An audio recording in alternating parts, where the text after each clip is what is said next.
is to care to cultivate and retain virtue, and even religion, in a cheerful mood of mind. The grumpy, despondent, Carthusian-like compliance of one's duty, as if groaning under a tyrannical yoke, is not reverence, but servile fear, and through that, hatred of the law.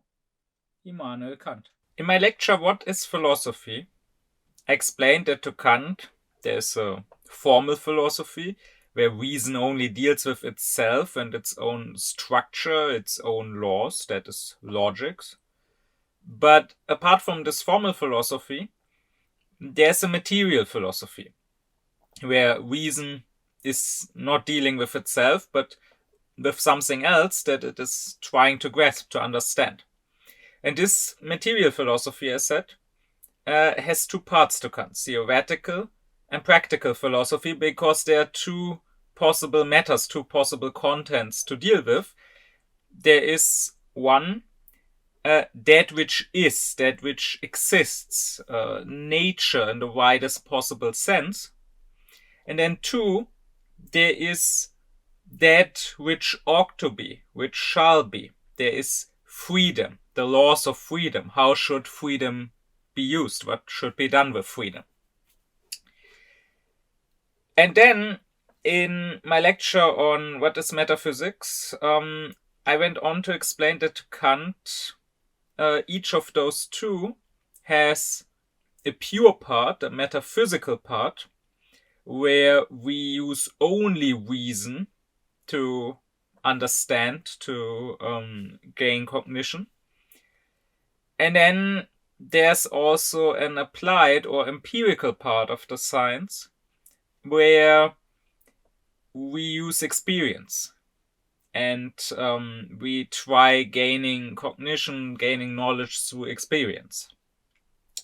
Now, when it comes to theoretical philosophy, the philosophy that deals with the rules of being, metaphysics or pure science here means thinking about what is simply from reason, not using any experience.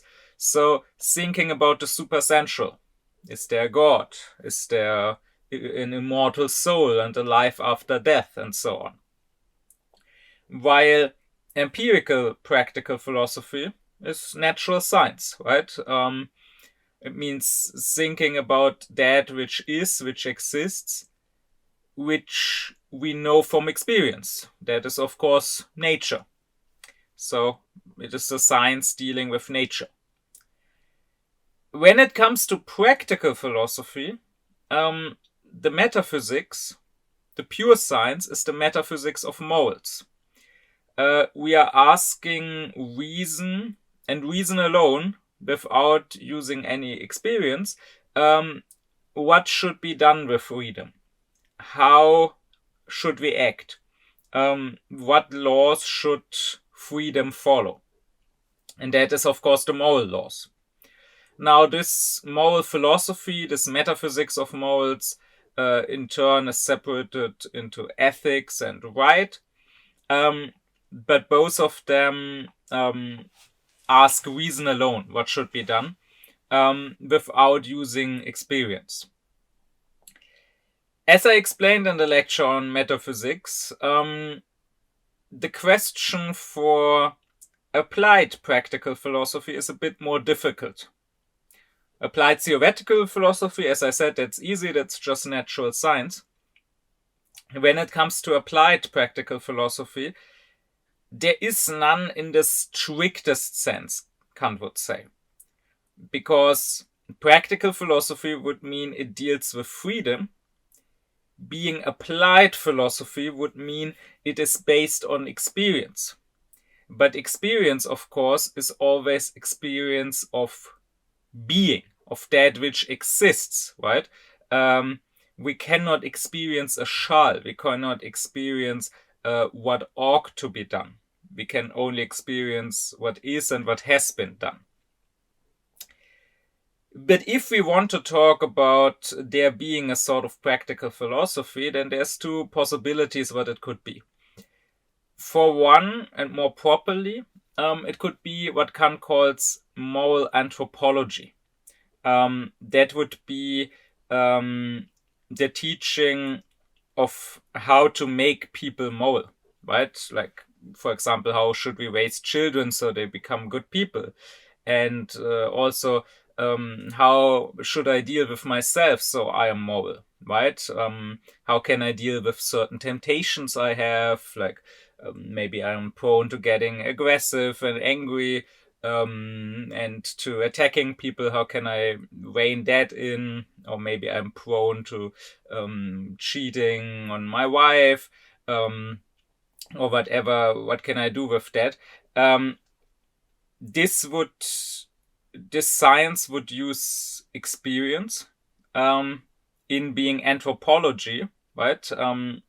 It would study the human being, how humans function, how their psyche works, what sort of obstacles there are in the human being to morality.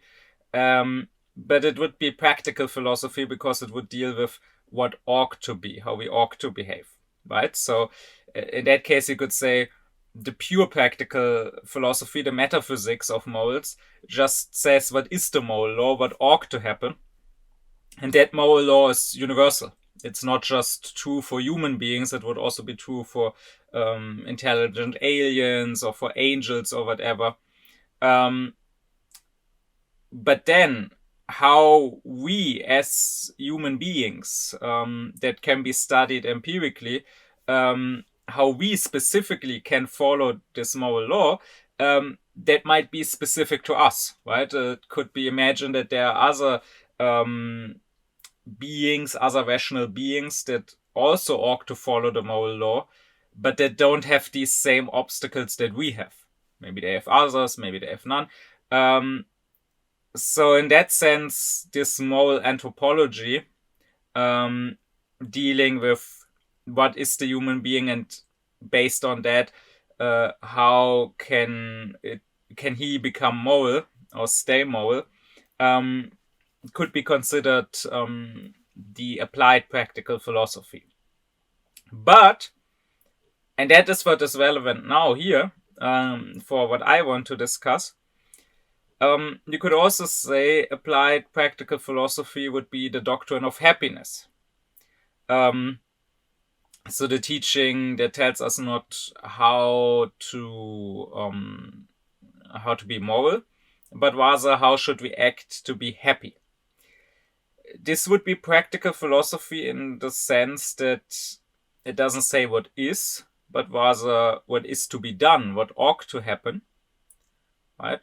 What should I do? How should I use my freedom in order to become happy? But it would be empirical, in the sense, that the goal, happiness, is something I only know I have because of experience, right? From thinking alone, from pure reason, we cannot tell that we want to be happy. It's just that in experience, every human being finds himself wanting to be happy rather than unhappy. And also it would be an empirical philosophy, this doctrine of happiness, in that how we do become happy is also something that reason alone cannot tell us, but rather we know only from experience. And this doctrine of happiness is precisely what I want to talk about after I spent over a year talking about the pure practical philosophy, the metaphysics of morals. I want to spend at least some lectures on what Kant has to say about the doctrine of happiness, how we as human beings become happy. And this has once in antiquity been a very central question for philosophy, specifically the post-Socratic philosophy with its various schools like the Stoics, the Epicureans, the Cynics, the Aristotelians. they all dealt with the question, what is the good life? How can we become happy? And this one central question, however, was sort of forced into the background with the advent of Christianity. Because, of course, Christianity would rather focus on your soul and the afterlife, right? Will you earn eternal damnation? Or will you be blessed and go to heaven? That is what matters to Christianity, not so much the happiness here in this life, which is indeed why the Bible, the New Testament, even warns of the philosophers. And of course, what it means is specifically these philosophers like the Stoics, like the Epicureans in the time the New Testament was written, that were dealing with the good life. The Bible warns of them because they are considered tempting the people away from taking care of their soul. But in modernity, there has been a new turn away from this imagined afterlife, and you could say back to the here, back to the present. And I would indeed claim that this is one of the most important, one of the most defining moments of modern thinking, right? You could say it begins with the humanism of the Renaissance, which focused on the human being, but also with the Reformation of the Renaissance, which of course was faith-based, but a large point was the rejection of monkdom and the monastery life and so on, and the insistence that you need to be here in this world where God put you. And of course, in more recent times, this tendency only radicalized and only became more obvious, with someone like Nietzsche saying, stay true to the earth, right? Don't flee into some lofty dreams of heaven. Rather be an inhabitant, a citizen here of this earth.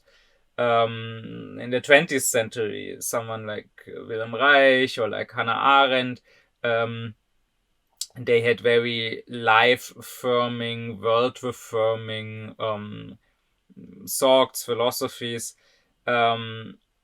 Likewise, the philosophy of my dad, by which I, of course, am very much influenced, is very much one that embraces life, this life here.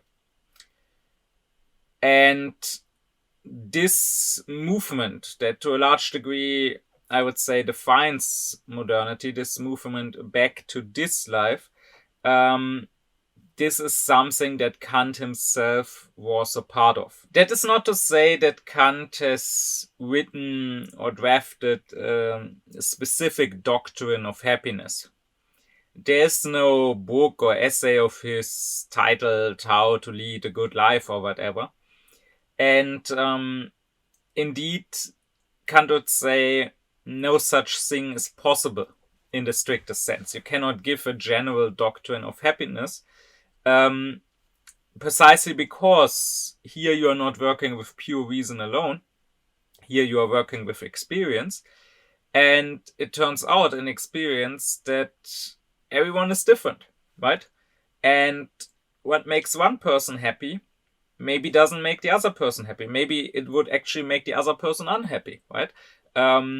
Maybe what is your favorite food is not tasty to me, and I would just spit it out in disgust. So, not the same things bring pleasure, let alone happiness, to everyone. So in a way, every human being has to find his own personal doctrine of happiness, which cannot simply be generalized. And as a side note, that alone is a reason why in the metaphysics of morals, be it in ethics or be it in the field of right, Kant rejects eudaimonism. That is something I've discussed in several of my previous lectures on these topics. Eudaimonism comes from the Greek eudaimonia, which is the word for happiness. And eudaimonism, therefore, would be a principle in moral philosophy saying what matters most, what we should focus on, is how to get happy. Kant rejects that for various reasons, but one reason clearly is that no general laws that are applicable for everyone could be deduced from that. And therefore, if we try to create such a general doctrine of happiness as the basis of our morality and of our right, of our legality, it only has terrible consequences. Like in the field of right, it will lead to a paternalistic despotism that tries to force people to be happy according to one specific concept of happiness, right? So, for example, when it's faith-based, then the leaders might say, oh, if you are gay or whatever, you will go to hell. So we will just prohibit being gay, right? It's for your own good. We are preventing you from hell. Well, maybe that's your belief, but maybe that's not the belief of all of your citizens, particularly all of the gay ones. So through this eudaimonism, since there are no general rules for eudaimonia, for happiness, you are probably making a lot of people very unhappy. Nevertheless, despite Kant being convinced that there can be no general doctrine of happiness, he does talk at several points. He makes a lot of remarks about how to gain happiness, or at least how to prevent unhappiness, particularly in his anthropology. His book, The Anthropology, that's indeed the last book that he himself finished. There were like 3 more books that were published during his lifetime: his pedagogy, his physical geography, his logics. But all of them were finalized by acquaintances and students of Kant's that he authorized doing that. He gave his notes and his lecture papers to them because he himself was too old and his mental faculties would not allow him anymore to finalize these. The Anthropology was the last book he finalized, and its full title is Anthropology from a Pragmatic Point of View. And pragmatic to Kant is always that which deals with prudence, is always that which is about becoming happy. And there's not just this book, The Anthropology from a Pragmatic Point of View. Rather, throughout his about 40 years of being a professor, Kant would again and again give lectures on anthropology. In fact, they were amongst his most regular lectures. And also amongst the lectures that had the most listeners. And these lectures also were pragmatic in their aim.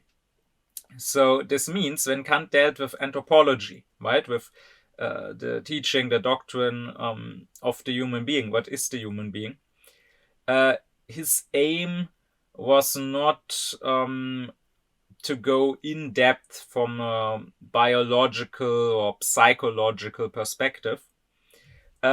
His aim was not to go to the very roots of all the phenomena of the human being, to explain everything that could be observed in the human beings, to explain human nature from its very roots. That was not the goal, but rather the explicitly stated goal of Kant was helping people, helping particularly his young students, who were teenagers or maybe early adults.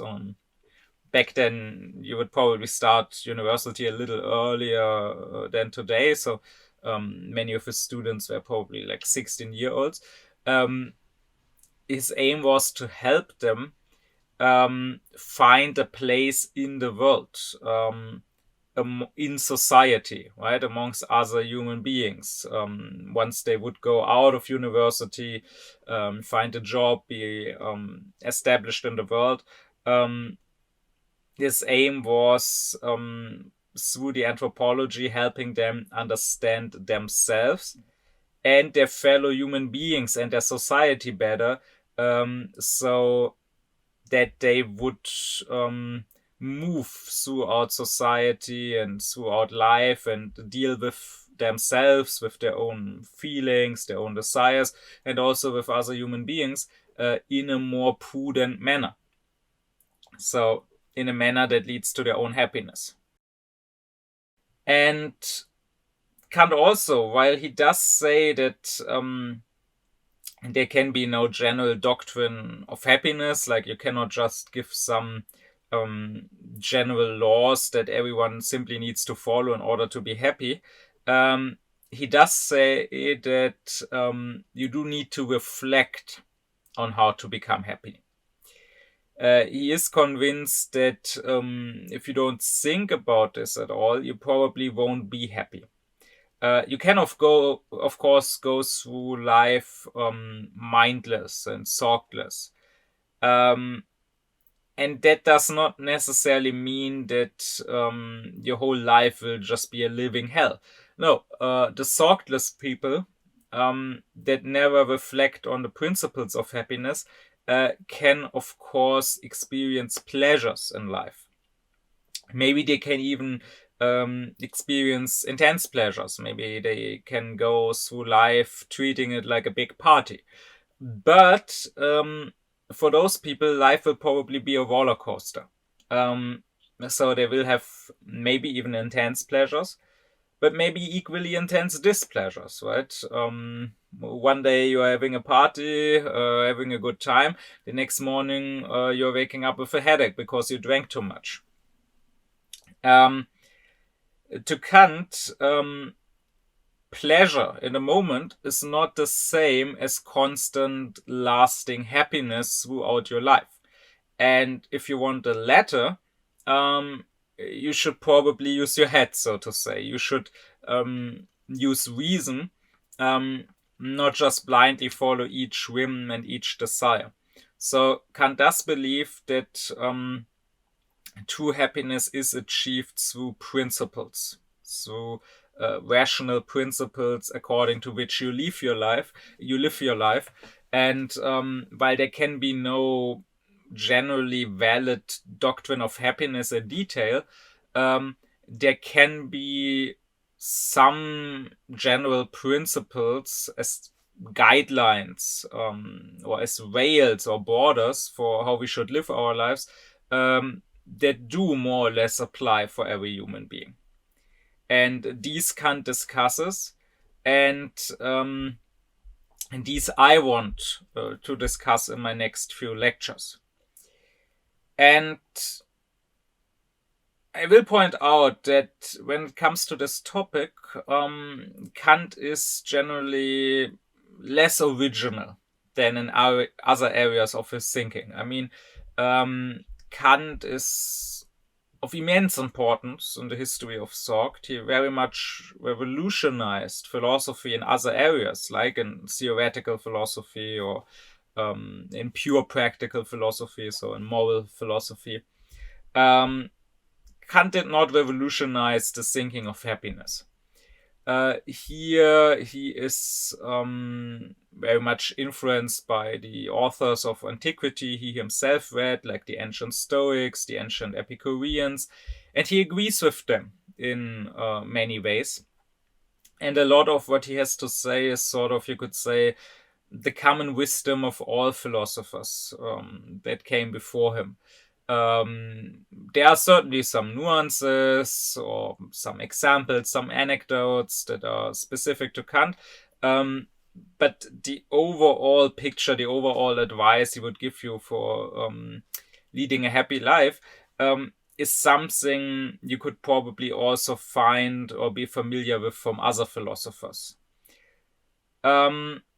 So if, for example, you have studied the Stoics and the Epicureans, you will probably not find so many new thoughts in Kant when it comes to the topic of happiness.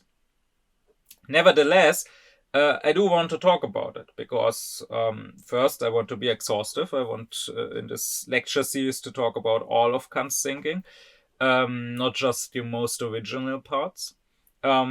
Second, while maybe not being the most original part of his thinking, that doesn't mean that it's wrong or let alone worthless. I think he does have some very correct convictions on the topic of happiness. And third,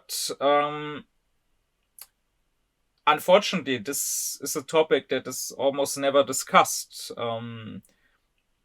When it comes to popular to introductory discussions of Kant, people mostly focus on some main topics, on the more original parts of his work. And for example, here on YouTube, you will probably not find many other videos about what Kant has to say about how to become happy. And unfortunately, this also often leads to certain distortions and certain wrong cliches in how people picture both Kant as a person, what people think his character was, and also in accordance with that, how they picture his moral philosophy. I believe that the fact we don't talk more about what Kant has to say about happiness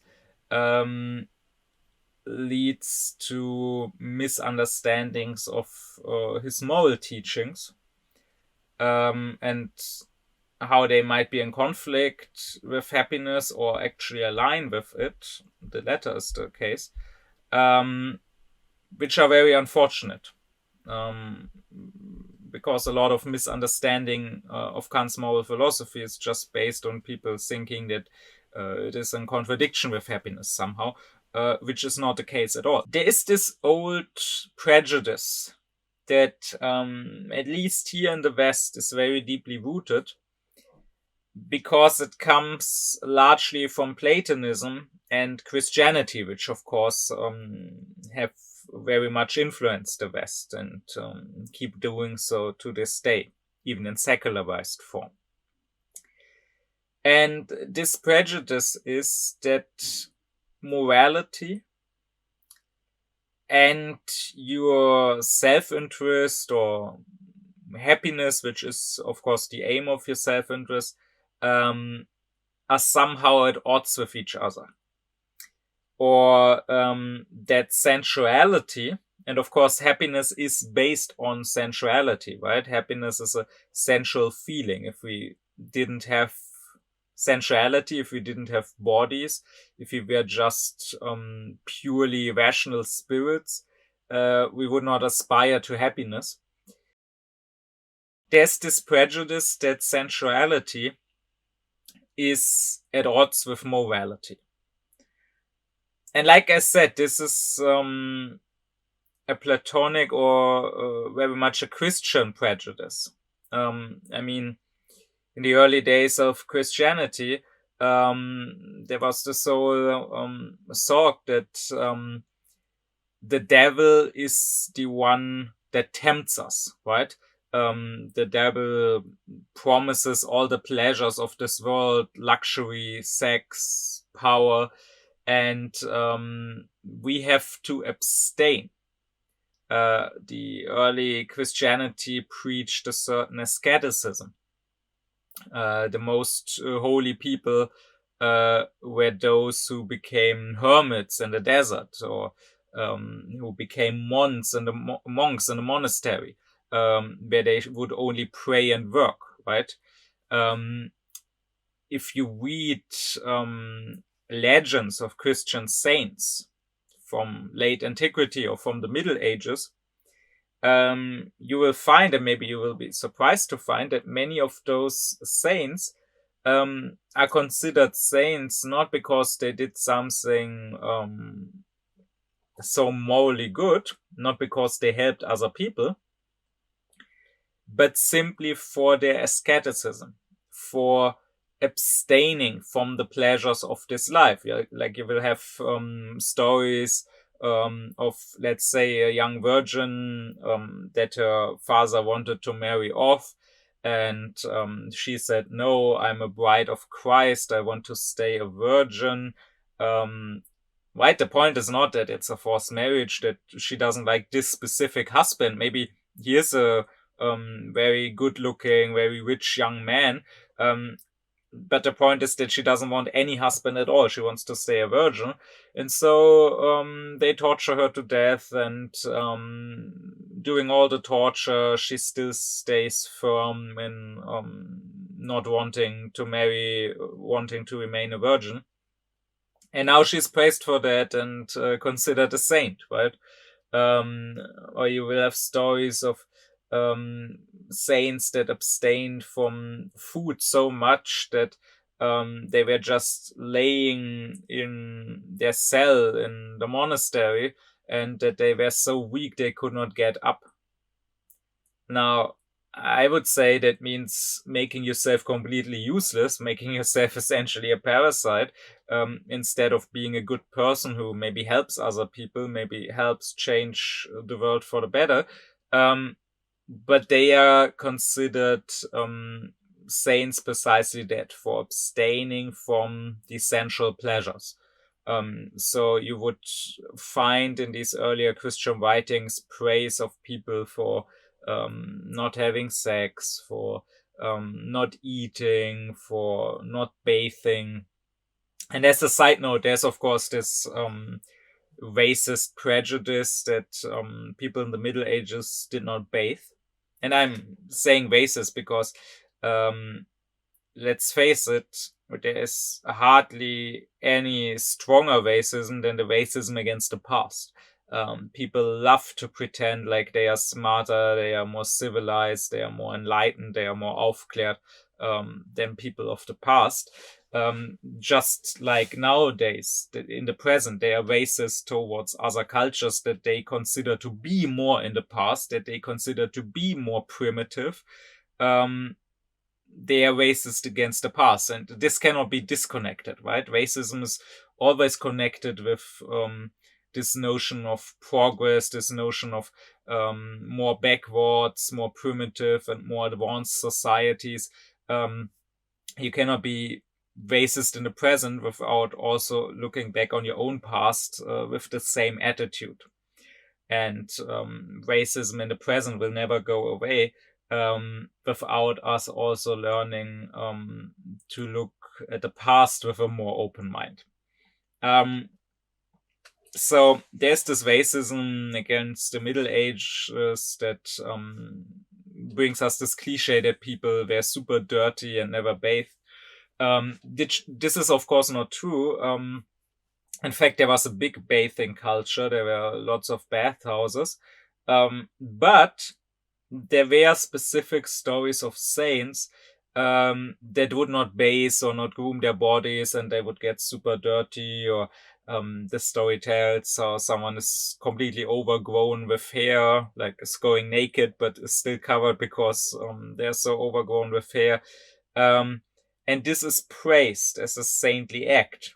I mean, that should be precisely an indicator that the normal people did bathe, right? Otherwise, it would not have been something special to praise.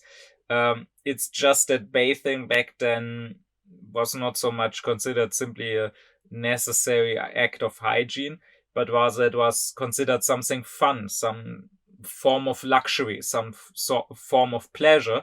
And therefore, if being a good person, being a person truly following God means asceticism, means abstaining from all the pleasures, then it also means not bathing. And what I'm saying is that this concept of morality is something that prevails into our own days, even in secularized form.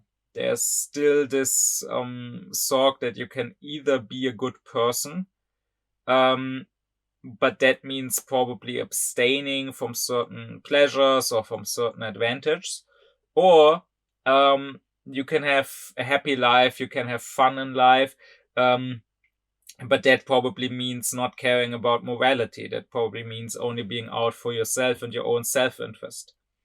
I mean, just consider the way the climate debate is framed. People get super angry because they believe that by trying to save human civilization and the human species survival, we want to take away their cars, their flying on vacation, their meat, and they treat this like it's about all the joy taken out of their life, right? Like you can either do what's right, save the climate, or you can do what's fun, right? Eat a steak.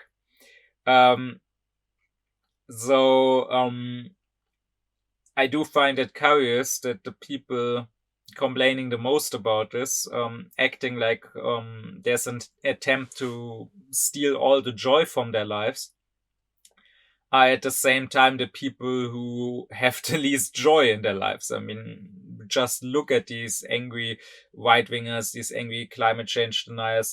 They're always angry, they're always resentful, they're always screaming. Their life has no joy. But be that as it may, there is this prejudice that morality and sensuality or happiness are at odds with one another. And this prejudice is also very much applied to Kant. People believe that Kant's whole moral philosophy is very cold, very joyless, demanding from us a form of complete self-denial, demanding from us to essentially become emotionless robots that just follow their moral duty like some programming, and don't care about their own self-preservation, let alone their own happiness at all.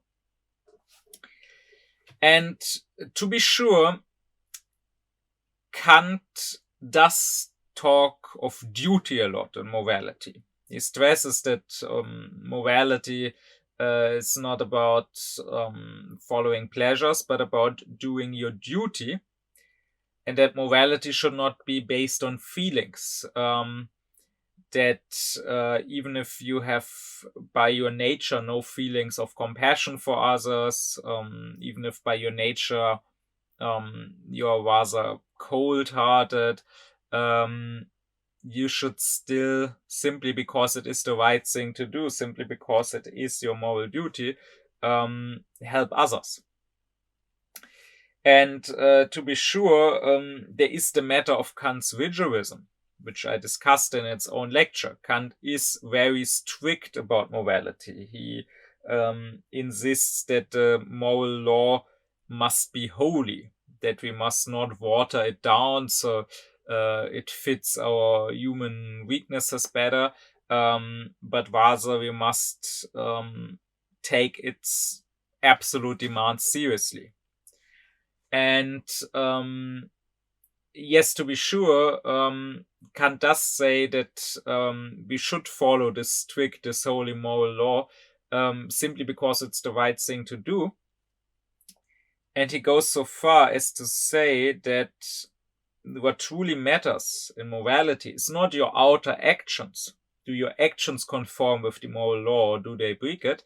But rather it is why you are doing these actions. And as I discussed in my lecture on radical evil, he goes so far as to say, if you always do the right thing, if you always help others, never hurt others, and so on, but you do it not strictly because it is the right thing, but you do it, even if just partially, because you like doing it, because you're naturally, by your good heart, by your compassion, by your friendliness, inclined to doing the right thing, then that alone already makes you an evil person. That is how radical Kant here is. And yes, also Kant does very strictly separate the two halves of the highest good. I will soon in some weeks give a lecture on what is the highest good. But briefly, Kant would say the highest good consists of A, virtue, and thereby being worthy of happiness, and B, the one who is a good person, who possesses virtue, who is worthy of happiness, also having happiness. If we only have one of these halves, someone being good but unhappy, or someone being happy but without deserving it, without being a good person, then that's not truly good. And Kant insists very strictly on separating these two halves, the virtue and the happiness. And he would say that in case of conflict, the first half, the virtue, should always come first. We should sacrifice our happiness, if necessary, to do what's right. So, yeah, sure, if you are, let's say, in a despotic or tyrannical system, and you could survive and be fine simply by holding your head down, you should not do that. Like, if you live under the Nazis and a Jew asks you to hide him, then you should not turn him away because you don't want to risk your life if you are discovered, but rather you should help. So to be sure, the moral duty does take precedent before our own happiness, our own self-interest. All of this leads people to easily think that Kant is a proponent of what Nietzsche would later call and criticize as slave morality. Precisely this morality of self-denial, of asceticism, of being humble, of being altruistic instead of egoistic, of rejecting your own pleasure, rejecting life itself. And Nietzsche, of course, would criticize this slave morality and would say that all life is will to power. All life consists of gaining, swallowing, embracing, growing in power. And therefore, this slave morality that claims to reject the will to power, claims to reject the growth that is life, is anti-life itself. However, Kant is not at all a proponent of slave morality. The issue is simply that very few people have truly understood Kant, and very few people have truly understood Nietzsche. And therefore, the number of people that have extensively studied both and that have truly understood both is even smaller than that. But as someone who has read all the works of both these thinkers and who has understood them, I would say Kant himself says that the moral law essentially is about freedom, right? I said that in earlier lectures. All of morality to Kant, whether it's towards others or also towards yourself, because to Kant there are duties you have towards yourself. All morality is ultimately about protecting freedom, right? Not taking someone's freedom away. Like if you murder someone, you take his freedom away.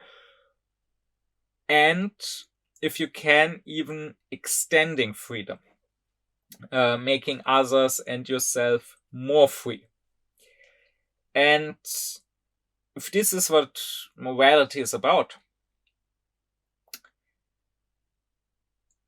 then it cannot be slave morality. Then it cannot be at odds with what Nietzsche calls the will to power, because Kant himself says that freedom is the highest degree of life. So a morality that is about freedom, about protecting and expanding our freedom, cannot be anti-life. It is instead just what Nietzsche wants, a morality that affirms, embraces, and intensifies life. I mean, if you really understand Kant, you will understand that the point of his morality and the point of maybe rejecting following every base sensual desire is not saying, oh, sensuality is evil, having fun in life, being happy is evil, do not give in to temptations. The point is rather that if you're a slave to your sensual desires, that will take your own freedom away, right? Like the drug addict follows his desire for the next shot. Very clearly, since he's addicted, he's not free, right? He cannot guide himself through his own reason. So, if you become a slave to your most animalistic, most sensual desires, this is not acting in your self-interest, doing what's best for you. Rather, it means that a part of you, in a way, is eating up the whole. Right? Just this is in a psychological way kind of what in a biological way cancer is, where a part of you, some of the cells of the body, sort of develop a life of their own, and it ends up destroying the body. When actually in a healthy body, the whole works together as an organic whole, and the parts are sort of governed by the whole. And just like in a healthy psyche, the parts, the specific desires serve the whole and are parts of the whole and are governed by the whole, and not growing and overgrowing the whole like some cancer. And by the way, this might be more than a simple analogy. If you study Wilhelm Reich, the student of Freud, who turned towards biology, and who studied cancer, to him there was a deeper connection between the psyche and the body, and certain mental issues and the development of cancer. I cannot go into this here because this is still a Kant lecture, but at some later point in the future I would like to talk about Wilhelm Reich also. For me, it's just important here to stress that Kant's philosophy, including or specifically his moral philosophy, is not life rejecting, like this Platonic Christian slave morality Nietzsche rejects, but rather is life affirming, is a philosophy that wants to intensify life. Again, it wants to intensify freedom as the highest form of life. And so, after having talked about Kant's practical philosophy for over a year, in these last few lectures on that, I want to take a look at what he has to say about happiness, and I want to, in particular, do away with this prejudice that Kant rejects sensuality altogether. No, Kant does not do so. He does not say that we should completely decentralize ourselves. If anything, he and with his philosophy is the great apologist of sensuality, giving sensuality its due and its rights. And this is very much true for his theoretical philosophy, right? Where essentially the whole point of the critique of pure reason is that pure reason alone can think up all sorts of things. We can think of a god, we can think of a life after death, and come up with arguments in support of them, but also with arguments to disprove them.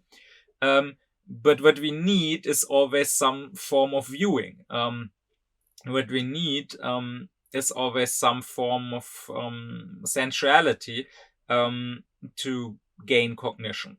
Pure reason alone does not lead to any cognitions. But Kant is an apologist of sensuality, not just in theoretical philosophy, but also, and that's my point here, in practical philosophy. While many thinkers before Kant said, and also still some thinkers after Kant, that evil comes from sensuality, comes from our sensual desires, right? People murder out of hatred and aggression, or people rape out of lust or whatever. Kant would say that no, that is not a radical evil. And radical, I gave a whole lecture on the radical evil.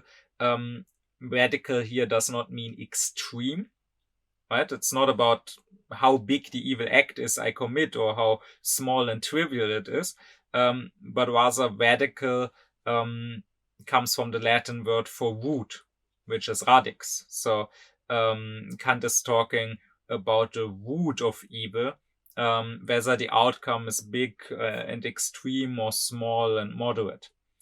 And to Kant, if anything, the radical evil lies in the decision to not first and foremost follow the moral law, but rather to follow your desires. Not the sensual desires as such are the evil, but my decision to follow them.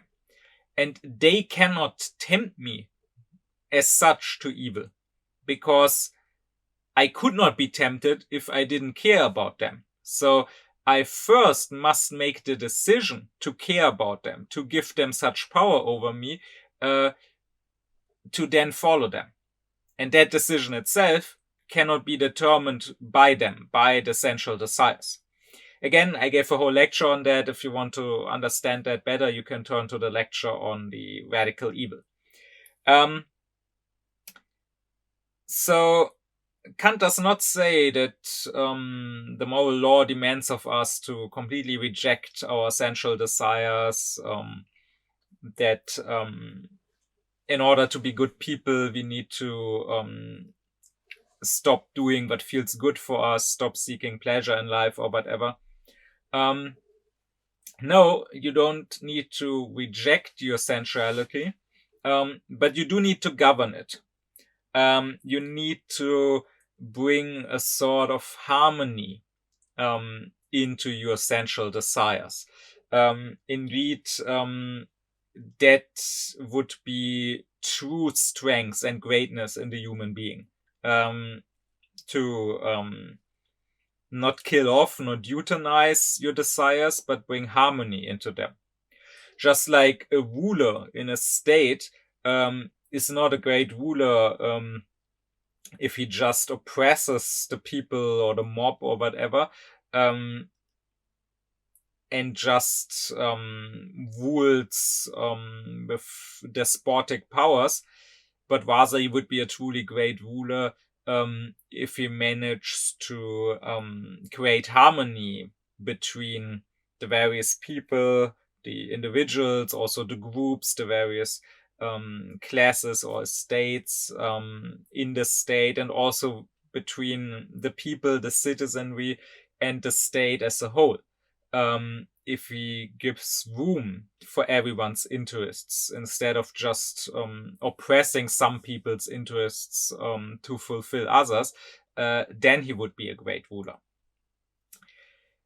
And so this is also why Kant, for example, criticizes the antique Stoics. Well, he was very much influenced by them, having read many of the great Roman authors in his youth, in his school years, and having learned a lot from them. He does say that the Stoics tend to go too far. They tend towards what he calls Schwärmerei in German, which you could translate as raving. Which is always to him about overstepping the limits of our reason. And specifically, he says when the Stoics claim that you should reject sensuality altogether, that you should not care about what happens to your body and how it feels, about sensual pleasure or sensual pain at all. That is too extreme for a human being. And therefore, when the Stoics claim that it is possible in this earthly life to be completely happy, not just to be happy, but to be fully happy, not because they claim it is possible to live a life without any pain, but rather precisely because they say, ignore your pain, your sensuality doesn't matter. I mean, some Stoics went so far as saying, the wise person, the sage, can be fully happy even while being tortured, simply because he would tell himself, oh, that torture just affects my body, that pain I'm feeling is just physical, that doesn't matter, my mind, my spirit is above that. Kant says that's too extreme. He would not say that the sage can be happy doing torture. He would say claiming that is raving. No, sensuality and sensual pleasure, sensually feeling good matters, and is okay. You are within your rights to seek that. Just again, you should govern your sensual desires, and you should restrain them or put them within the limits of the moral law, so they don't come into conflict with that.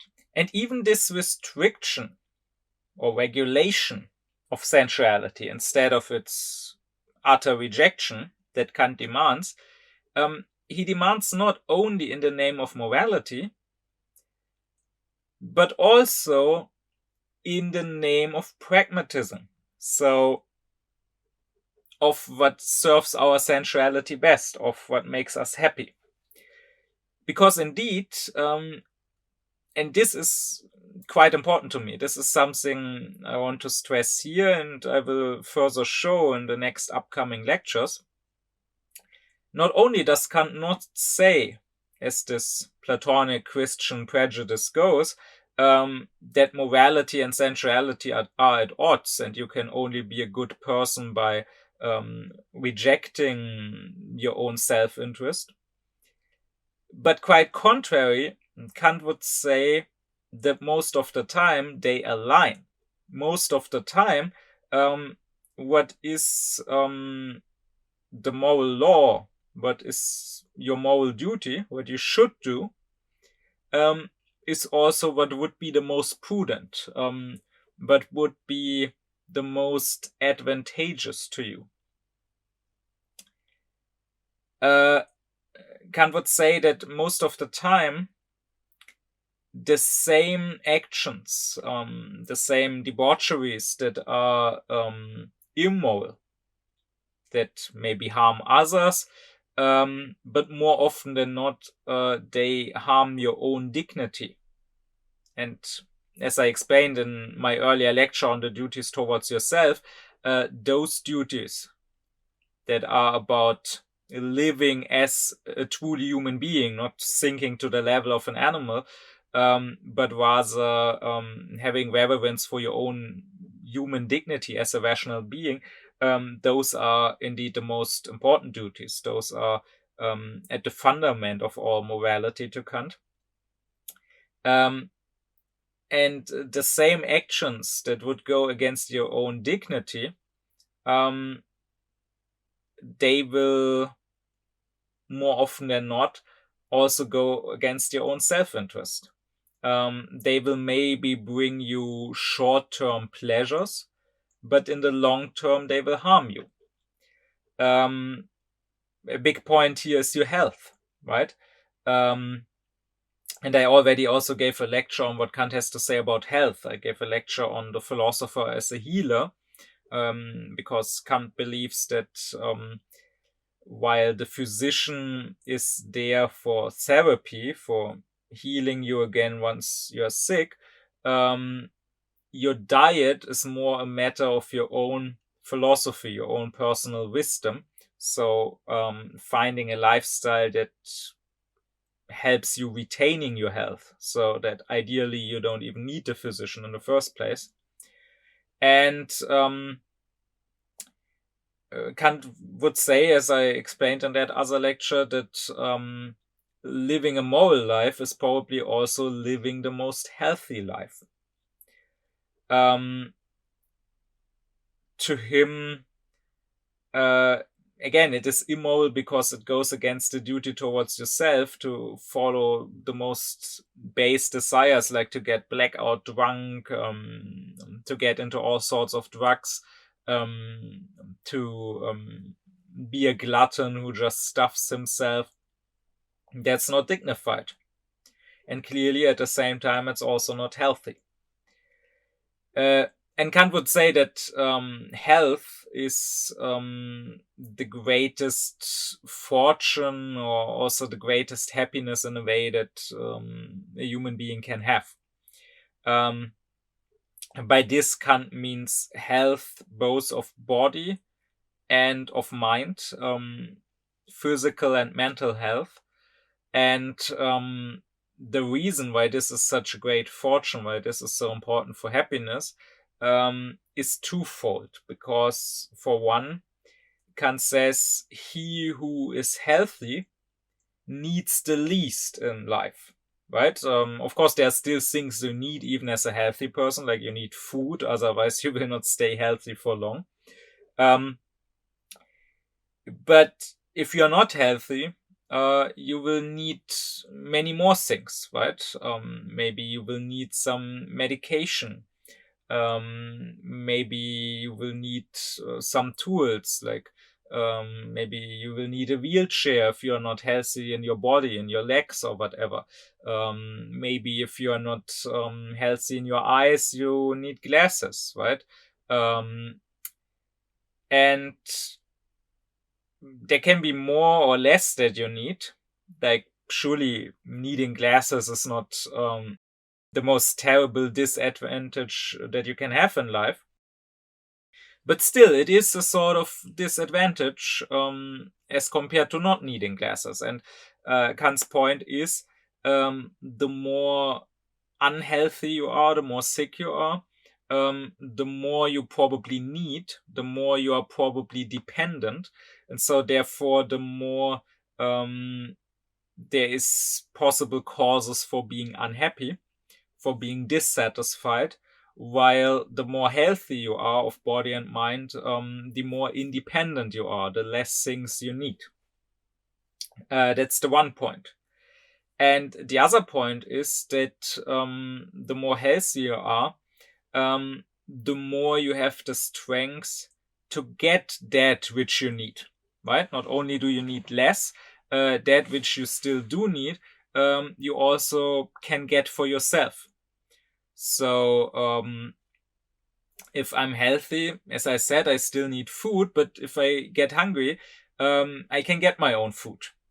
I can go out and buy it, or I mean, you could even go and hunt your own food or farm your own food or whatever if you're healthy. While if, let's say, you are sick and you cannot go up from your bed, you need others to help you, right? And the more sick you are, the more dependent, because you yourself are weak, you lack the strength to get what you need, the more dependent you are on others, which again is a possible cause for unhappiness.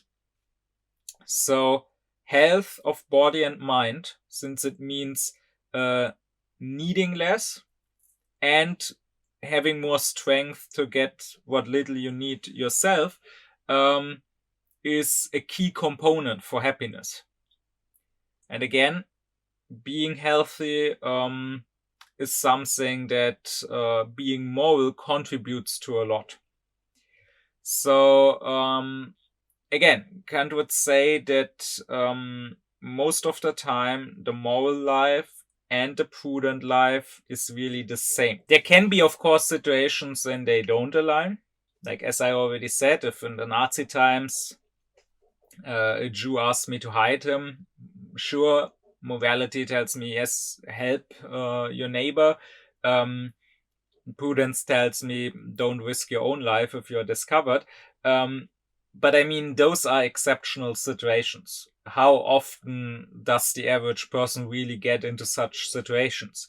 But more often than not, and this is both true for personal ethics of the individual, but it's also true for politics, like for how the state should behave. As I explained in my lectures on Kant's philosophy of right, most of the time, doing what's right is also doing what's best for you.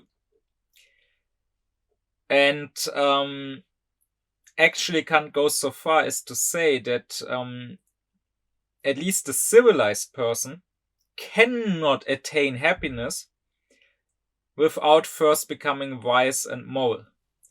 Now, the uncivilized person, the savage, to him, maybe happiness is more easy to attain because it's more simple. It's more about just satisfying your basic needs, like not going hungry or whatever. But when it comes to culture and civilization, here Kant is very much influenced by Rousseau, who was very pessimistic about our civilization. And he would say that for all its seeming advantages, all in all, civilization has made us more unhappy, right? I mean, there are so many possibilities to satisfy possible desires now. They create new desires in the first place, right? I mean, no one in the Stone Ages was unhappy about not having the newest iPhone or not having clothes from some famous brand or not having an expensive sports car. All these are possible desires and possible causes of unhappiness that only come with civilization, right? Also all sorts of other problems, like consider the loneliness crisis. That is definitely a crisis of civilization. Kant is not quite as pessimistic as Rousseau. He does not, like Rousseau, demand us to go back to nature. He would say that it is possible to become happy in a society, in a civilized society. But again, it requires a lot of wisdom, and it requires the morality to abstain from certain unnecessary things, from certain unnecessary needs or whatever. And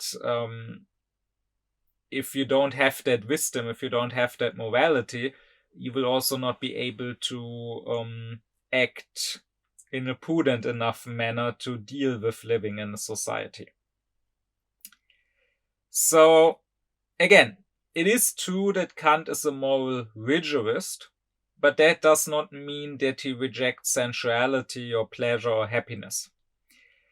I already gave a lecture on the rigorism, a lecture on is Kant's morality too strict and unrealistic. And in that lecture, I explained that the rigorism to Kant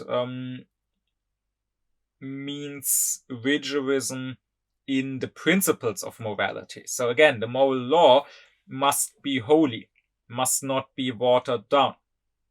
We must, when we discuss it, only discuss what ought to be, what would be good, not, oh, but is this demanding too much for us? Oh, but is this aligning with my self-interest? The question is simply, is it good or is it evil? But I already said in that lecture that the rigorism does not mean we can judge people. We can judge actions. We can say, this action you should not have done. It is against the moral law. But we cannot look into people's hearts. I cannot say how good or how evil someone truly is, because I don't know where that action truly came from, right? I don't know how much restraint it maybe cost him to not commit an even more evil action or whatever. Again, that I discussed in this earlier lecture on is Kant's morality too strict, but now I can add that the rigorism in principles, the moral law as such must be holy, also does not mean that in the application you must have an overly strict purism. Because while Kant is all for rigorism in morality, he rejects purism. A purism that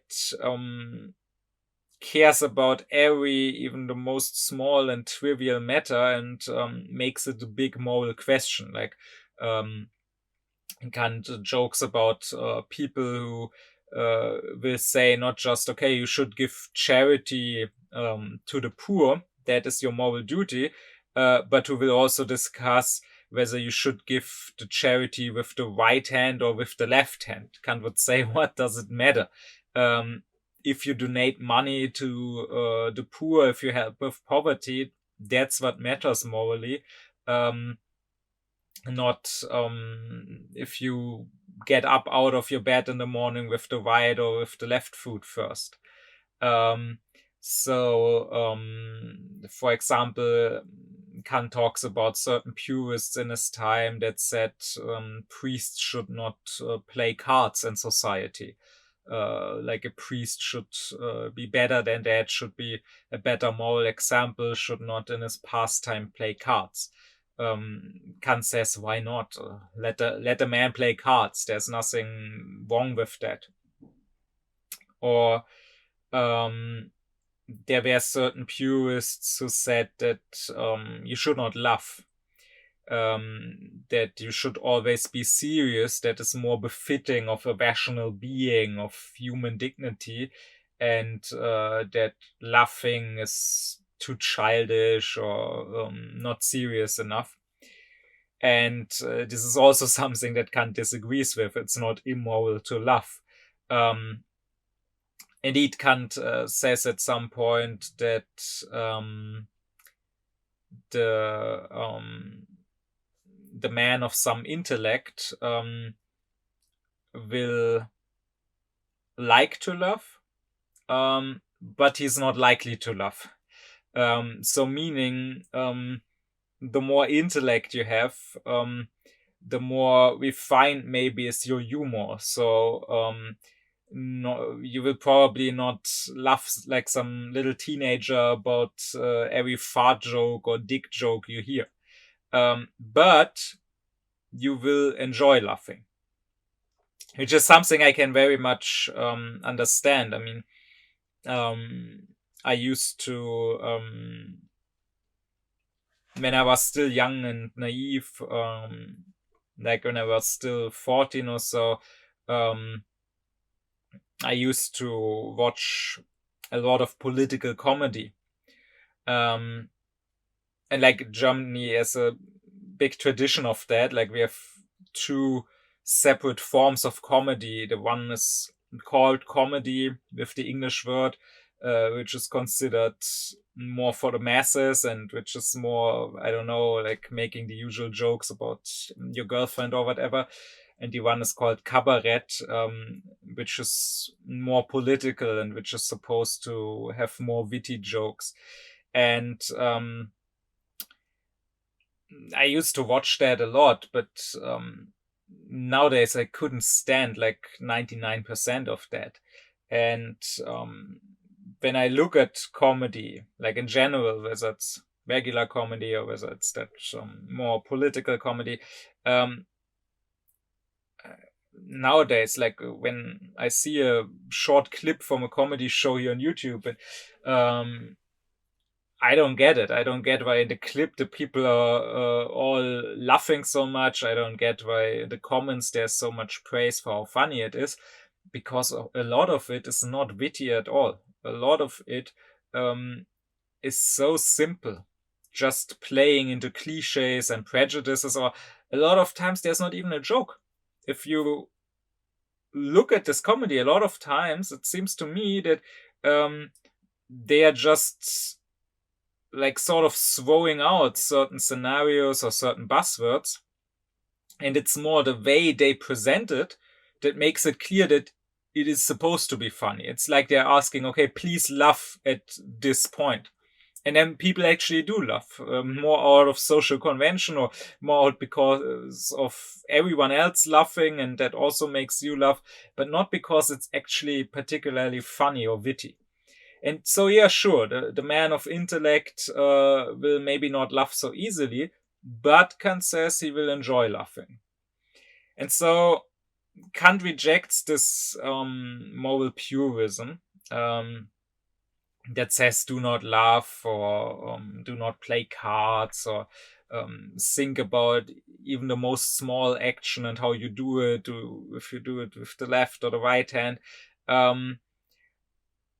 And it's precisely that purism that would reject sensuality, that would reject fun, that would reject pleasure, right? To which Kant says, well, we are not pure spirits. Yes, we are rational beings and we ought to behave as such. We ought to not let our sensuality, our animalistic side take over. That's not prudent, that's not good for our health, and it's not moral. Even if it doesn't harm others, it is against our own dignity. But he explicitly says we are not supposed to disembody ourselves. Morality does not demand getting rid of our body, of our sensual side. To completely get rid of your sensuality, through strict asceticism, sort of kill off all your sensual desires, that Kant would call a waving delusion. Waving, as I already said, always means somehow stepping over the limits, the borders set by reason, somehow going too far.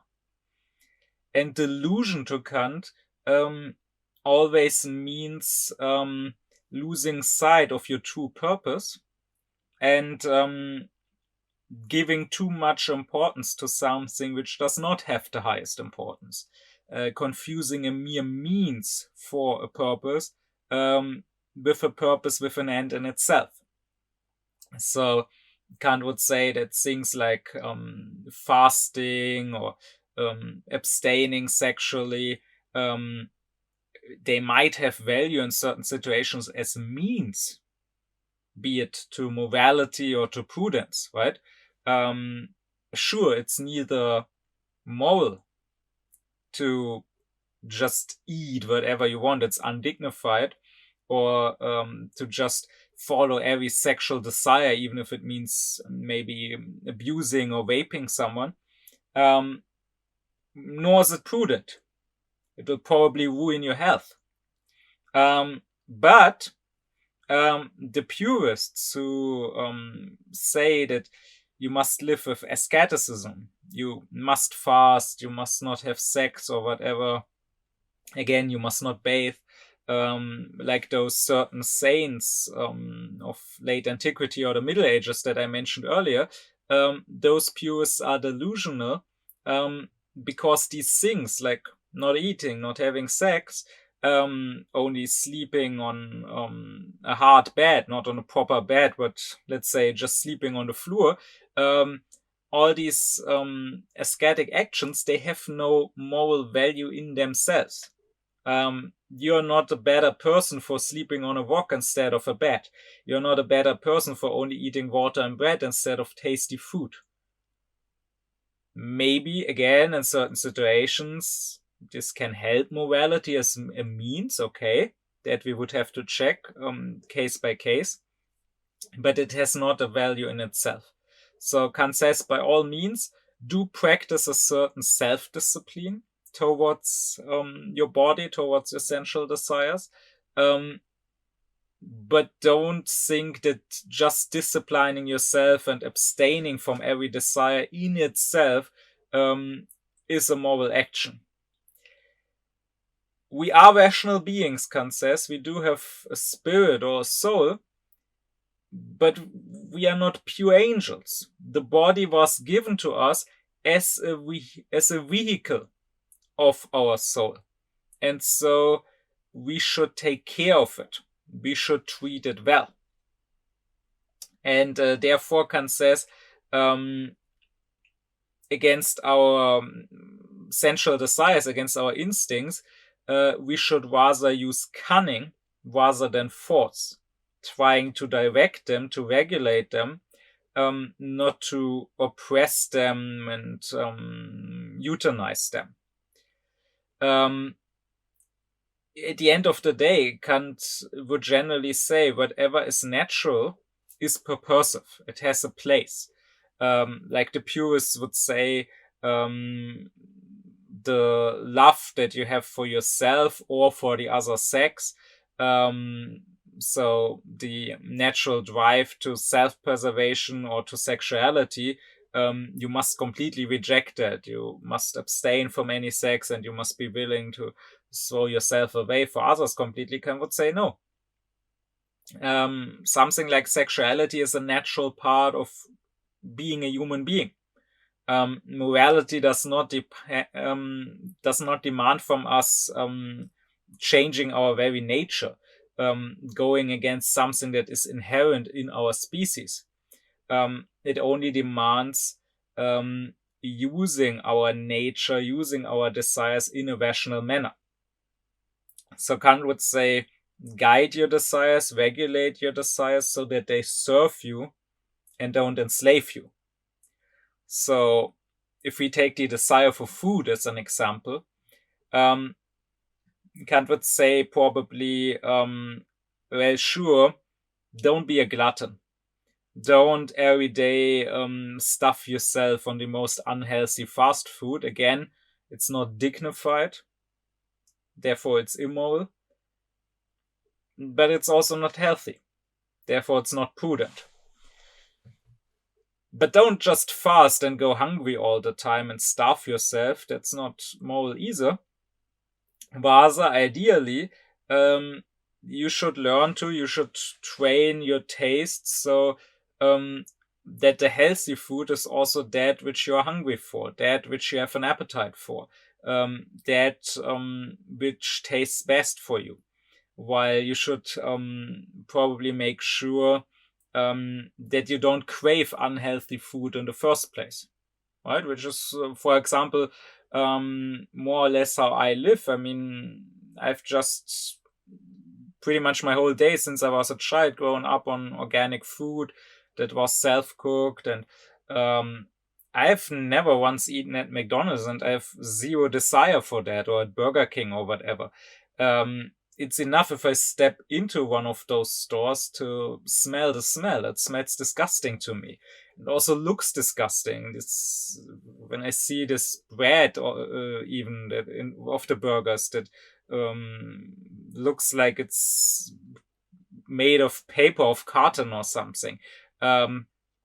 So I just have zero desire for this fast food. It's not that I'm denying myself that I'm living as an ascet. I just have no appetite for that. And this is something you can train by what you allow yourself in the first place, right? Like if you never take a drug, you also don't get addicted to it probably. and then what you repeat, right? What you get used to. So Kant is saying our natural desires, they should be purposive. They should serve a purpose, giving us a good, a healthy life. And we should try to govern them so that they are as purposive as possible. We should not let them rule ourselves and become unpurposive. But we don't have to utterly reject them. So in conclusion, Kant is against what he calls the virtue of monks, this demand to completely kill off the flesh and the desires of the flesh. Also, like Nietzsche would later go into more, Kant already understands psychologically that this morality is dishonest, that if you demand humility from others, demand abstaining, asceticism, being humble, there's something very not humble. There's something very arrogant in that demand. You are, through the back door, elevating yourself. And Kant also says the goal shouldn't be to weaken ourselves, to weaken the body, to weaken sensuality. There are certain moral teachings, again, certain forms of purism, that say the weaker you are, the less tempted you are. Again, think of those medieval Christian saints that would fast so much they could not, out of weakness, even get up. They would just lie around, basically on the brink of death. Sure, if you're like that, you're probably not tempted to commit adultery or whatever. But Kant would say that's not how we should go about it. We should not weaken ourselves. Instead, we should rather strengthen ourselves and our body. We should harden ourselves. Kant is a fan of Diogenes, the ancient Cynic philosopher, and he, of course, famously, apart from being the first to invent the art of trolling, he, of course, famously did not have a house. He basically lived like a hobo on the street. Or he famously, through the one possession he had, a drinking cup away, when he saw a child drinking water just from his hand.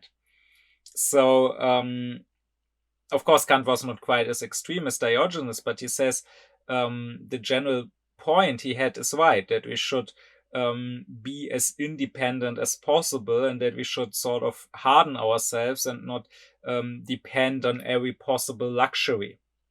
And I already said in one of my earlier lectures that to Kant, the allegory of virtue is Heracles fighting the Hydra. The Hydra, whenever you cut off a head, new heads grow out of it. The Hydra symbolizes all the essential desires that might lead us to commit immoral acts, and that never die down. And Heracles fighting it symbolizes strength. Virtue is about strength, Kant says. Right? I mean, the very word comes from the Latin vir, which means man. So the Romans talked of it as a certain manliness. Likewise, the German word, which is Tugend, comes from the German word taugen, which means being fit for something, being useful, so to say.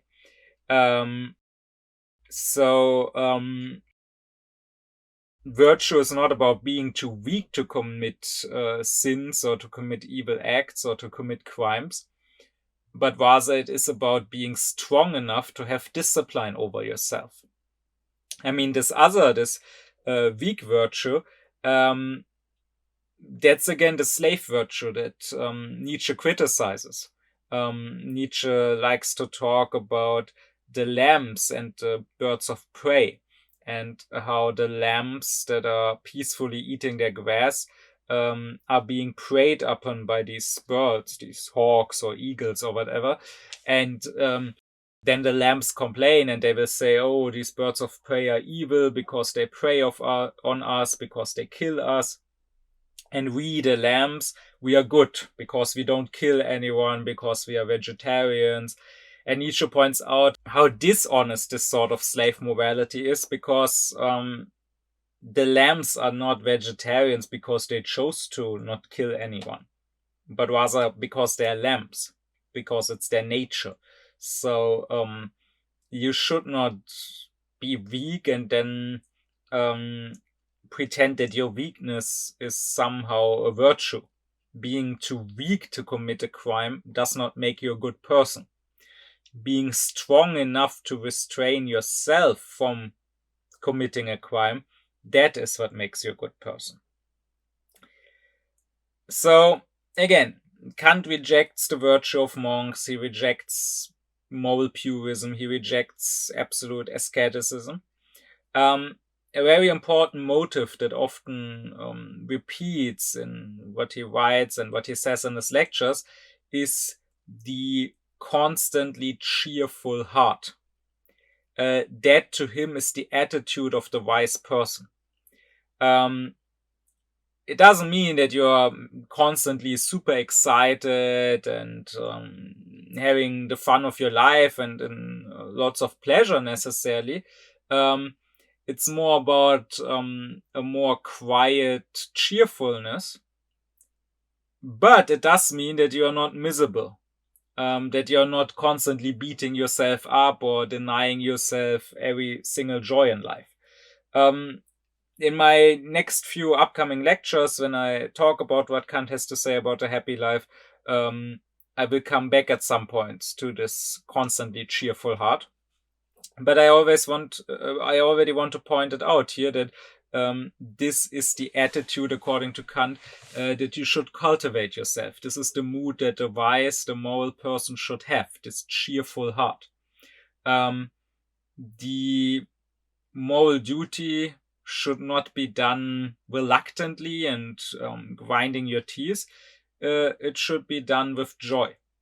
Now, it should not be done out of joy. That's important. Again, you can go back to my lecture on the radical evil. You can also go back to my lecture on the goodwill. Kant would say we should do what's right only because it's right, not because it brings us pleasure, for example, to help others. If we do it for that reason, then we are not good people. But you must not misunderstand that as Kant saying we are not allowed to feel pleasure in doing right. It simply should not be our reason why we do it. We should do it even if it brings no pleasure to us. But if we do it for the right reason and it also happens to bring us pleasure, then that's great for us. So, Kant would say we should do morality with a cheerful heart. We should have joy in morality. Also, the same is true for religion, by the way. I will soon, after being done with talking about happiness, I will get to Kant's philosophy of religion. I can already say that here too Kant says we should be pious, but in a cheerful manner,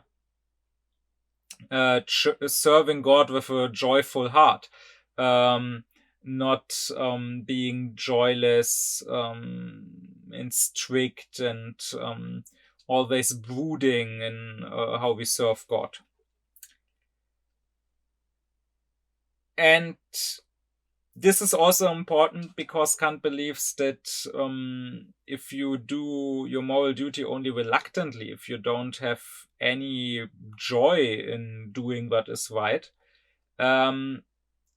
then you probably won't do what's right for long, right?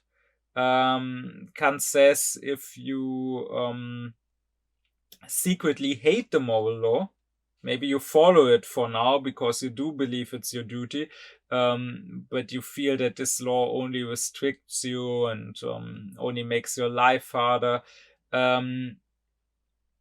then you will try to think of justifications and excuses to not act morally. And likewise to these purists that even make it a matter of conscience, whether you give the charity with your right or with your left hand. Kant says, whose conscience is a tyrant,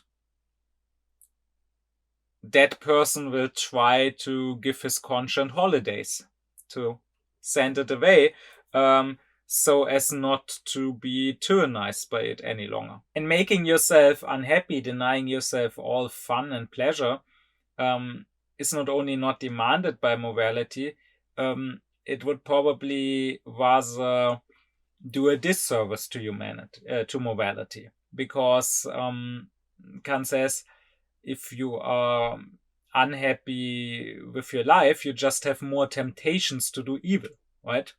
If you are hungry, you're maybe tempted to steal. If you are sexually dissatisfied, you are maybe tempted to rape or to take revenge. I mean, think of these incels who end up shooting people because they believe women owe them sex.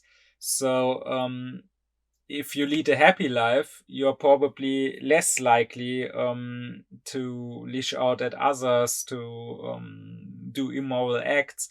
Kant would also say it is against the duties towards yourself to deny yourself happiness. These duties are not about making yourself happy. I said that and explained it further in the lecture on the duties towards yourself. You don't have a positive duty to make yourself happy. But you certainly don't have a negative duty to not make yourself happy. You certainly should not deny yourself happiness. Kant also says if you are unhappy, not only do you have maybe more temptations to harm others, but also you would begrudge others their happiness. While on the other hand, if you feel fulfilled, then and only then can you be more compassionate and have more sympathy towards others. I think all of that is very important. All these remarks of Kant's align with my own philosophy that expands further on this. Because in my thinking, it is about the dichotomy of courage and fear. And courage is really a feeling of abundance, of being full, even overfull. You feel courageous when you feel you have enough strength to deal with a challenge. While on the other hand, fear is a feeling of lack, of not having enough, of barely being able to secure yourself. And so any small challenge is considered a too much, is considered a threat. And so really, courage is about strength, fear is about weakness. And so you can say that courage, strength, virtue, and on the other hand, fear, weakness, and lack of virtue, vice, are almost identical. If you feel that you have strength to deal with life, if you feel that you were blessed with richness, with abundance, that you have enough of strength to not only carry yourself, but maybe to take on additional responsibilities, to maybe help others, then you also will help others. But if you feel that you can barely take care of yourself, that everything that comes your way is too much, then you will reject all responsibilities. Then you will throw others under the bus. Then you will not help others, or maybe you will even take from others to compensate for your lack. If you feel you have an abundance, you don't have to take from others, or you don't have to jealously guard what you have, because you don't have to be afraid of losing a little bit if you have too much anyways. So therefore, and that was important for me to stress, Kant would say, don't fall for some moral purism that tells you you need to be some joyless robot that just follows the moral law strictly. No, you even should be someone who has a cheerful heart, who enjoys his life. You just should not get carried away by your sensual desires. You just should not let them rule you and lead you to immoral acts or to unhealthy or short-sighted actions that are not even your self-interest. So I will point out that there are some inconsistencies in Kant's writings. Fichte would later on be more clear and very clearly distinguish between lower and higher morality. And the lower morality, that is what Nietzsche criticizes as slave morality. That is this Platonic Christian thinking I described, where there's a clear opposition between the moral law, your duty, and your desires, your self-interest. So if you follow lower morality, then you will be moral, you will follow the moral law because you think it's right, but you will think that this means you have to reject your own joy, your own self-interest. But for the higher morality, it aligns. The higher morality understands that doing what is right is also that which usually makes you the most happy, right? I mean, in our day and age, the best example I can think of is always Greta Thunberg. I mean, just look at how happy she has become since she started her activism, which cured her of her depression, cured her of not wanting to eat, of not wanting to talk to people. If you look at her now, in interviews or interacting with fellow activists, she's always laughing, she's always giggling, she is way more cheerful and joyful than all these hateful, angry, resentful people that constantly attack her. And take on the other hand someone like Trump. I don't think anyone has ever seen him laughing, right? He clearly has no joy in his life. But the point is that Kant has not made this distinction between higher and lower morality quite clearly yet.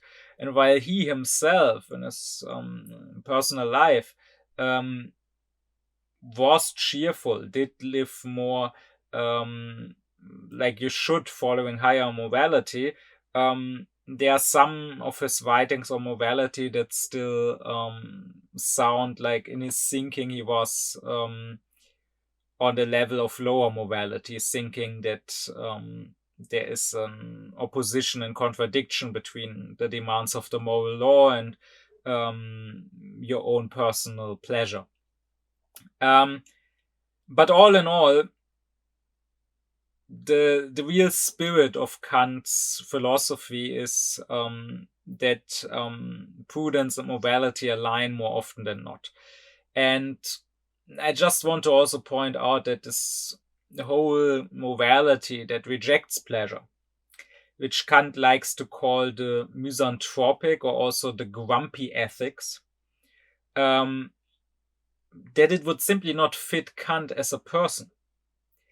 As I said at the start, there's this whole prejudice, there's these cliches towards Kant's philosophy, and it also extends to his person. I mean, people will hear, okay, he stayed a bachelor all his life, he never married, and his days were so structured. I mean, there's this cliche even that Kant was so punctual, so on time, that the people of Königsberg would check their clocks and compare their clocks to Kant, but that is just a legend. That is actually not true, and that legend only came about decades after Kant's death, really.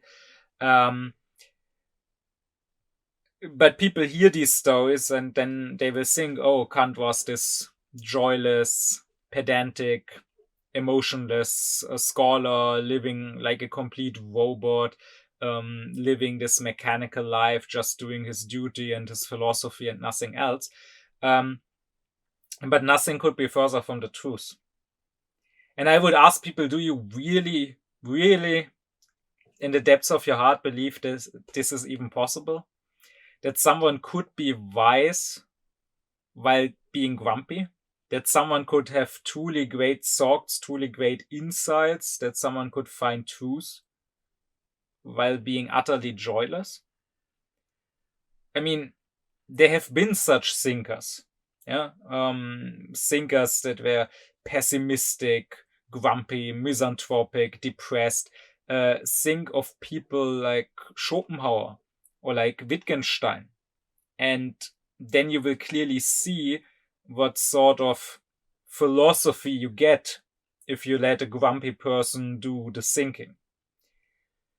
Certainly not true philosophy, certainly not true wisdom.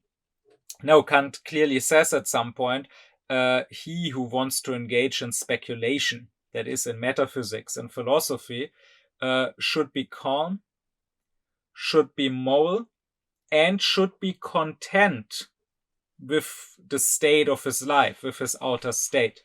These are the prerequisites for doing metaphysics, for doing philosophy. And so I don't want to close off without also having briefly talked about Kant as a person, about Kant's own character, you could say. And Kant was someone who knew how to live and who did overall live a happy life. It is true that he lived a calm life, befitting of a philosopher, of a wise man. He was not prone to excess, but that does not mean that it was a completely ascetic or joyless life. I mean, Kant, for example, enjoyed good food. He knew quite a bit about cooking.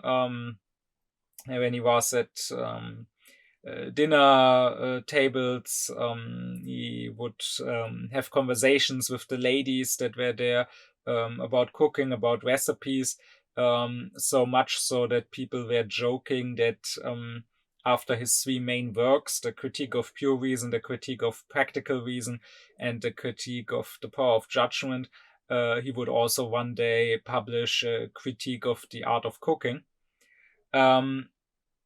He also liked to be sent by acquaintances or by fans from outside of Königsberg, where he lived, certain delicacies like good Teltower turnips or good Göttinger sausages. Kant also liked to go for walks. He had his daily walk. And you mustn't think that he was just going for a walk to be lost in deep thoughts. He was not like Thales, the very first philosopher, of which this anecdote is retold that he walked around looking at the stars in the sky at night, so lost in his contemplation that he fell into some ditch or some well and had a Thracian servant woman laugh at him. No, Kant actually says that during the walk you should just enjoy your walk, and you should precisely not focus on thinking.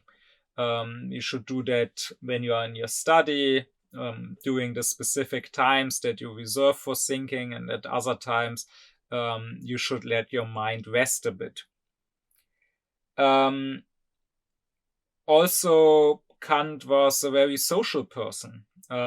Pretty much daily, he had these dinner comings together. He would either invite friends to his place, or he would be invited by friends, and then spend a considerable part of pretty much every day in being together, being social, having conversations. And here he was open to some alcohol, particularly wine. He considered wine to be a thing that vises the spirit and that vivifies a social get together.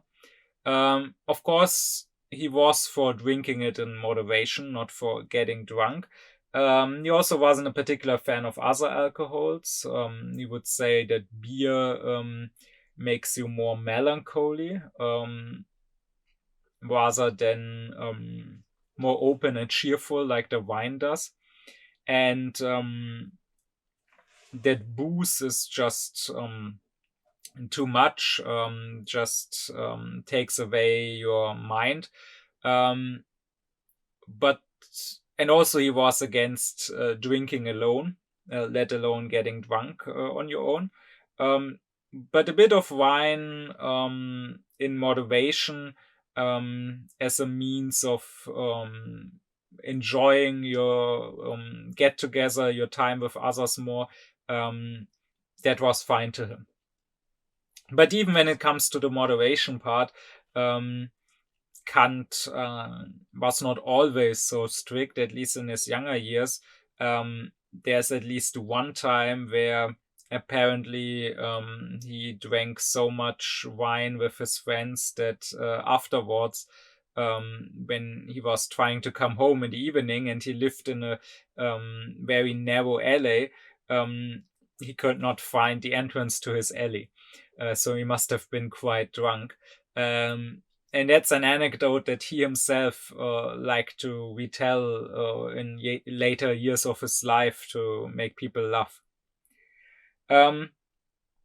Also, when it comes to these dinners with other people, these social gatherings, it's important that the people there, Kant's friends, Kant's acquaintances, they were not necessarily his colleagues from the university, let alone other philosophers. And indeed, he did not have much relationships with such people. Rather, they were people from the Königsberg society, like some noblemen, some people from the bourgeois of the city. There were officers from the army amongst his acquaintances. There were physicians. There were some priests. There were tradesmen. There were some ladies also at these gatherings. And when it comes to the conversations Kant had, it was more about anecdotes, about the world. Kant liked to read lots about what people were discovering on their voyages to other continents, and then he would talk maybe about, oh, did you know there's this exotic kind of animal, or did you know in China they have this custom, or in some place in Africa they dress like that.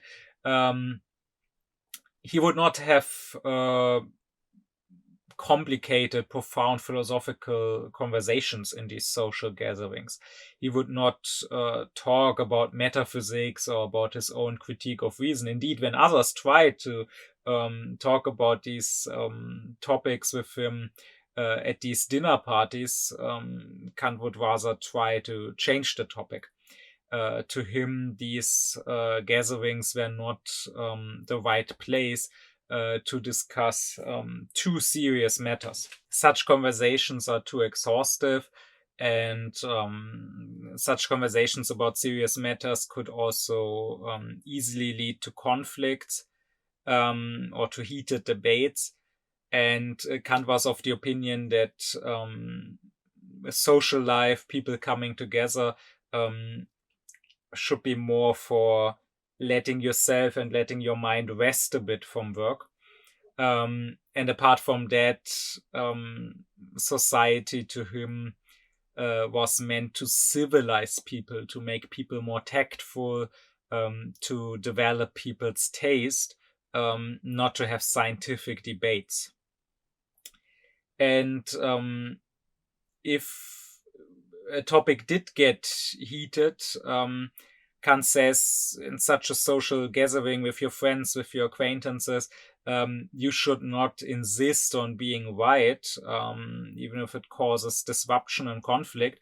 Rather, it's better if things get a bit heated, to make a joke, to make a witty remark that sort of dissolves the situation and changes the topic again.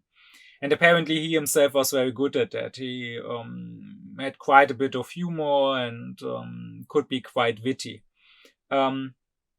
Indeed, as I said earlier, according to Kant, a man of intellect may not laugh easily, but he likes to laugh. And Kant liked good humor. He liked reading satirical authors, particularly the British ones. He liked reading someone like Jonathan Swift. That's something he enjoyed. He also says that when it comes to the vices of people, you should also treat them with humor. It's better to present them as laughable than as hateable. If people hate the vices, it very easily it leads to them also hating the people who have and commit vices. If possible, and in most cases it is possible, we should try to paint people more from their ridiculous side than their evil side. And indeed, I mean, just think of life, of your own actions or the actions of the people around you. Day to day, most people act in such a ridiculous, such a childish manner. I mean, just one example out of thousands I could give. A friend told me that he was at a family gathering and his grandma had a piece of cake, and then she wanted to eat sausage on a bread, or maybe it was the other way around, that doesn't matter. The point is just that she wanted to eat it from the same plate. And his aunt was like, oh no, that you cannot eat cake and then sausage bread from the same plate. You need another plate. And the grandma was like, no, that's no problem. Let me keep this plate. And a fight broke out over that. Like, the aunt was trying to take the plate away and give the grandma another plate. And the grandma held on to the plate and they were both tugging at the plate. And my friend told me that later he was in another room with the uncle, with the husband of the aunt. And the uncle basically just said, yeah, this is my life. This is how she always is. And it is absolutely clear. I don't know this aunt, but I don't need to know her because I know people. It is absolutely clear, and I'm willing to bet that this aunt is an evil person. That she does lots of evil. She clearly is not doing a thing to make this world a better place. I doubt she's out there on the streets fighting for justice, for Palestine, or fighting the climate crisis. If anything, she's contributing to it. Mindlessly flying with the plane on vacation. She's probably mindlessly shopping, mindlessly consuming new clothes or a new iPhone or whatever. Not spending a single thought on how these are produced, where the resources come from, how much the people are exploited that produce them. She's probably also treating her own children with disregard. All of that I'm absolutely certain of. She is not a good person.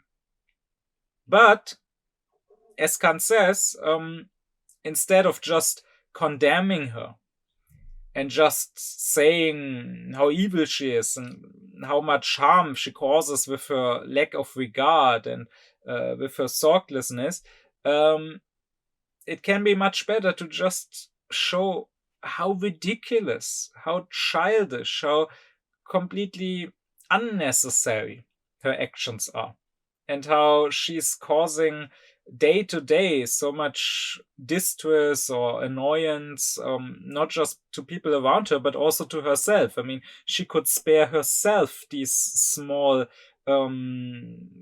fights, this unhappiness. She could just let things be and probably lead a much more happy life. And this is precisely what Kant means when he says, if you can, better show people from their ridiculous side than from their evil side. But yeah, that is Kant. Also, he very much enjoyed nature, being in nature, the beauty of nature. He enjoyed a bird that would come to his garden, that would sing in front of his window every spring.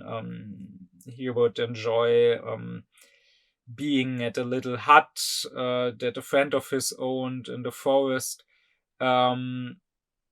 getting out from the city life a little bit. And lastly, Kant also enjoyed playing. He enjoyed games. He, at least in younger years, liked to go to the theater sometimes.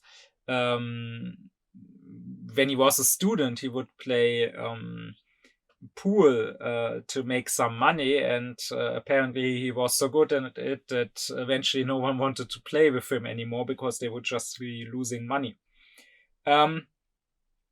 So I hope this little image of Kant as a person goes to show that he was not some joyless Puritan who is just preaching abstinence and following your moral duty in a grumpy manner without having any pleasure in life. No, that is not Kant at all. And that is not what he stands for, even though people again and again interpret his morality in such a manner. And to close this off, I just want to clarify, however, that I'm not stressing all of this to make an argument for following Kant's moral philosophy. I'm not trying to, through this, convince people of Kant's morality. Like, my point is not telling people, oh, actually, if you do what Kant considers moral, it's good for you. It will also make you more happy, so therefore you should do it. No, not at all. Because this, again, would reduce morality to a teaching of happiness. This, again, would bring eudaimonism into morality, which Kant utterly rejects. I am only stressing that Kant is not for the rejection of sensuality, that Kant is not against having joy in life, because it simply is the truth. And I want to do Kant justice. But I do not want this to be an argument to convince people of Kant's morality. Because Kant does reject what he calls the grumpy or misanthropic ethics, yes. But he says what is even worse is the flattering ethics, which would be precisely a morality that tries to tempt people into being moral through their own self-interest, telling people, oh, actually, if you act morally, you lead the most happy life. Kant says this grumpy ethics might be wrong. And it might also have the problem that, like I already said, he who is too grumpy, he who hates doing what is moral, might be tempted to not do it after all. But Kant says it can still lead to people being moral. It can even lead to sublime actions if people think that morality is about self-rejection and about not caring for your own interest, for your own pleasure at all. This flattering morality, however, takes all the value away from the moral law. It reduces morality to a mere tool to get ahead in life, to lead a happy life. Well, the problem is always if something is only a tool for us, it only has relative value insofar as it is a working tool. And if it doesn't work, or if something else works better, we will throw it away. So if you get people to do what is right, not because it's right, but because it benefits them, then as soon as people get into a situation where it doesn't benefit them, like I mentioned earlier, right? If you live in the Nazi times or like in any sort of despotic or tyrannical system, where you should resist, but resistance also maybe risks your life, then in such a situation when doing the right thing does not benefit people, those people who have only done it because it benefits them will stop doing it. And so Kant is very much against presenting morality in that way. This is also important for education, for pedagogy, and I will eventually get to Kant's pedagogy, where he talks about how we should raise children into morality or into religion, and he's very much against telling them, oh, acting moral will benefit you in this life, or maybe it will benefit you in the afterlife. If you act moral, God will send you to heaven, because that will mean addressing people's selfishness, trying to make them do what is right out of selfish reasons. And like I said, if they ever get into a situation where these selfish reasons lead to them not doing what is right, then that is precisely what they will do. So, no. Me saying, or Kant saying, morality usually aligns with prudence is not supposed to be an argument for morality. You're supposed to follow morality even when it doesn't align with prudence. And you're supposed to do this out of reverence for the moral law, out of reverence for freedom, out of reverence for the dignity of humanity. Nothing else, no happiness, not yours, nor for that matter other people's, should matter to you in your moral actions. But, once again, that does not mean that happiness as such must be rejected. In fact, as I said, most of the time, living a moral life, living in accordance with your duty, living a dignified life will also be most prudent and will also lead to you being much more happy, or at least much less unhappy than less moral people. That is what I had to say in general as a sort of preface for my next few lectures. That Kant does not utterly reject sensuality, that actually he believes most of the time you are most happy when you are also moral. And now in the next few lectures, I want to get more into that and look at some specific aspects of that. And talk about how to Kant mostly the teaching of happiness is a negative one.